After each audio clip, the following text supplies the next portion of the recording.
పెళ్ళై ఏళ్లు గడుస్తున్నా వైద్యులను సంప్రదించినా పిల్లలు కలగటం లేదా? అలాంటి వారు సుబ్రహ్మణ్యేశ్వర స్వామి మంత్రాన్ని జపిస్తే సంతానం కలుగుతుంది. దానికోసం ఉదయాన్నే లేచి, స్నానం చేసి, శుభ్రమైన బట్టలను ధరించి, తర్వాత సంతాన సుబ్రహ్మణ్యేశ్వర స్వామి వారి పటం లేదా విగ్రహం ఎదుట నెయ్యి దీపం వెలిగించాలి. స్వామివారికి ఫలాలు, సుగంధ పుష్పాలు మరియు నైవేద్యం సమర్పించి మనసులోని కోరికను చెప్పుకోవాలి.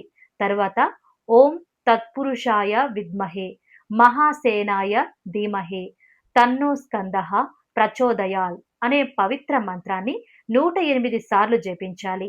అంతగా వీలు కాని పక్షంలో కనీసం 21 సార్లు జపించటం లేదా భక్తితో వినటం చేయాలి. తర్వాత కుదిరితే సమీపంలోని సుబ్రహ్మణ్యేశ్వర స్వామి ఆలయానికి వెళ్లి స్వామిని దర్శించుకొని 6 లేదా 9 ప్రదక్షిణలు చేసి దైవాశీస్సులు పొందాలి. ఇలా 21 రోజులు చేసినట్లయితే తప్పకుండా సుబ్రహ్మణ్యేశ్వరి ఆశీస్సుల వల్ల గర్భం దాల్చుతారు.